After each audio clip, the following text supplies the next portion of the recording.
आपातकाल के 50 वर्ष पूरे होने पर भारतीय जनता पार्टी के प्रदेश कार्यालय में प्रदर्शनी लगाई गई। इस प्रदर्शनी का लोकार्पण केंद्रीय जल शक्ति मंत्री सीआर पाटिल ने किया। वे प्रदेश भाजपा कार्यालय पहुंचे थे, जहां उन्होंने सबसे पहले वृक्षारोपण किया और उसके बाद आपातकाल को लेकर लगाई गई प्रदर्शनी का लोकार्पण कर उसका भ्रमण किया और कार्यक्रम को संबोधित किया। और अपने हित के लिए उन्होंने, इंदिरा गांधी जी ने, कांग्रेस ने, उन्होंने पूरा अपने फेवर में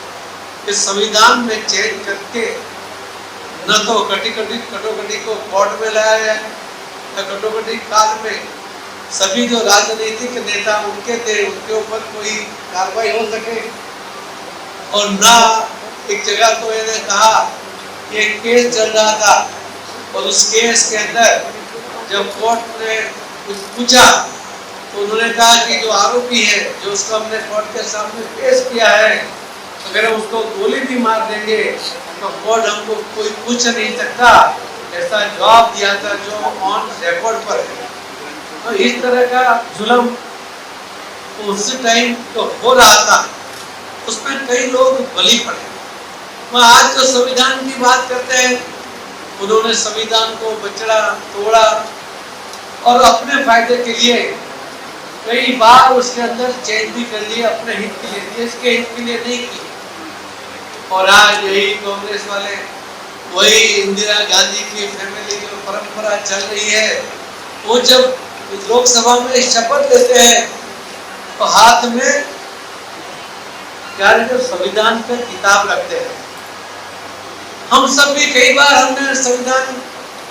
भी शपथ ली, हमने कभी संविधान हाथ में पकड़ के नहीं लिया। मेरे यहाँ बैठे उसमें से कोई किसी ने भी संविधान को हाथ में रखकर शपथ नहीं लेनी पड़ी, क्योंकि देश को विश्वास है कि ये शपथ लेने वाले संविधान की रक्षा करने वाले हैं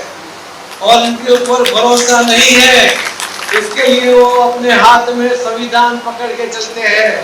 संविधान लेकर वो चल के विश्वास आने की कोशिश करते हैं, फिर भी देश के कोई लोग उनके ऊपर विश्वास नहीं। और संविधान का मजाक तो कहां तक उड़ाया गया, वही जो नेहरू कुटुंब, गांधी कुटुंब के एक मेंबर ने जब लोकसभा में संविधान हाथ में पकड़कर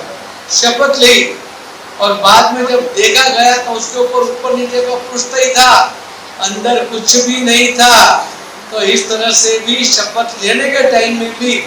देश के साथ विश्वासघात करने वाले ये लोग हैं, जो जिन्होंने संविधान का नाम लेकर संविधान बचाने वाले हैं ऐसा साबित करने की वो कोशिश करते हैं।